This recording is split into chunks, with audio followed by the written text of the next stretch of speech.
Good evening, and welcome to the Health Data Ethics Podcast. I'm your host, Jenny Owens. And in this episode, we're going to talk a little bit about quantum computing. And I've been wanting to touch on this for a little while now because quantum computing in healthcare kind of hits the sweet spot in several of my current and previous lives. So my undergraduate degree is in physics from Case Western. But more than that, before I went to Case Western, I was a super nerd. I love science fiction. I love science journalism. And so growing up, I subscribed to many science publications back when you could still subscribe to print magazines and they would arrive in the mail to your house. And one of the magazines that I loved would occasionally run a feature on quantum computing. And my thought was always, wow, this sounds really cool. Because also I was like 15 and I didn't have a real strong grasp of what quantum was. I said, this sounds really cool. It's going to revolutionize computing, but how real is it? Yeah. I mean, like, when are we going to be able to hold, helium or hydrogen at a super cool temperature? When are we going to be able to actually build this? And once we build it, what can we actually use it for? So I was really delighted to see this article in Nature called "Quantum Computers: What Are They Good For?" Subtitled "For Now, Absolutely Nothing." This delights me on many levels. This is also interesting to me professionally currently because Cleveland Clinic has partnered with IBM to put a quantum computer on premise. We actually have this. I've seen it.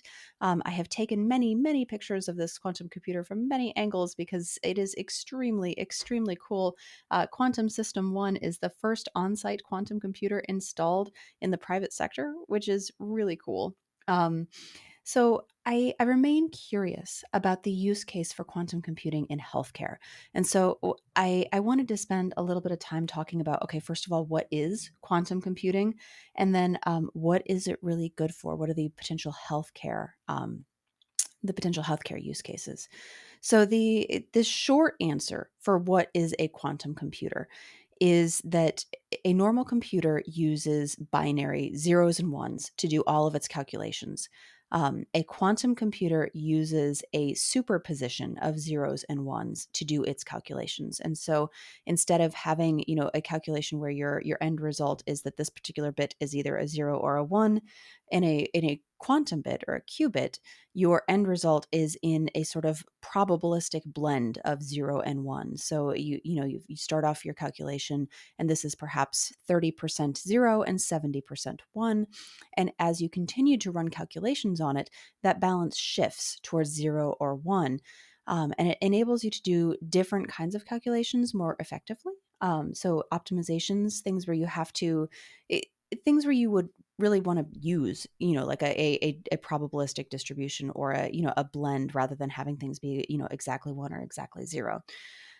So there's a lot of really cool tech behind how you get a quantum computer. Some of them are at room temperature. Some of them are super cooled. Some of them are quite large. Some of them are quite, or I guess, I can't say quite small, but they are small on the scale that we used to think quantum computers were going to be.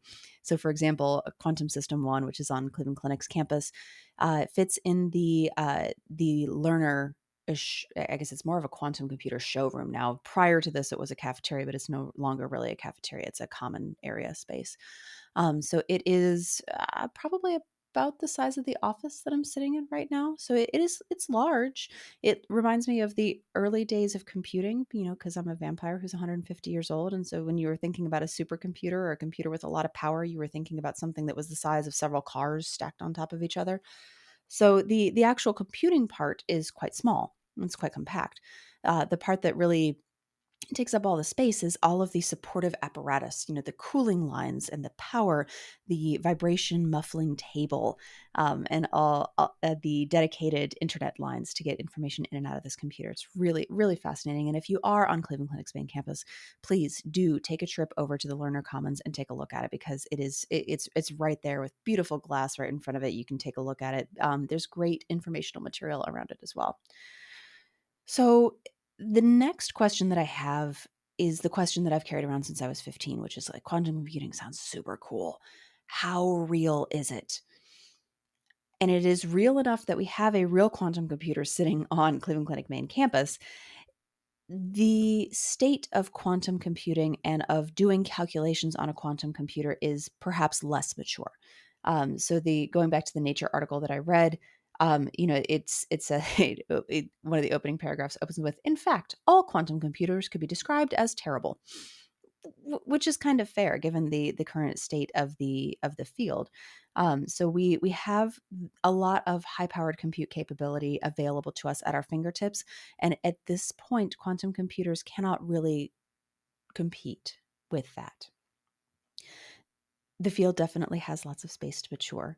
But as it grows and as this technology matures, and as we continue to evolve our ability to create qubits and to line them all up together, because we really do need a lot more qubits than we're currently able to assemble to do quantum computing on anything like, a reasonable scale.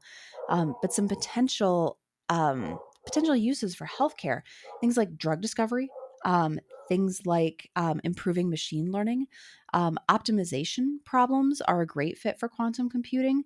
And we've started to think about, maybe some additional ways to use quantum computing in encryption. There are lots of potential applications. I am so excited to see this field going where it is. I'm really excited to see Cleveland Clinic participating in this field. This is a really fantastic partnership for Cleveland Clinic at IBM, and I'm delighted to be here when I can just wander down and take a look at the quantum computer on my lunch break.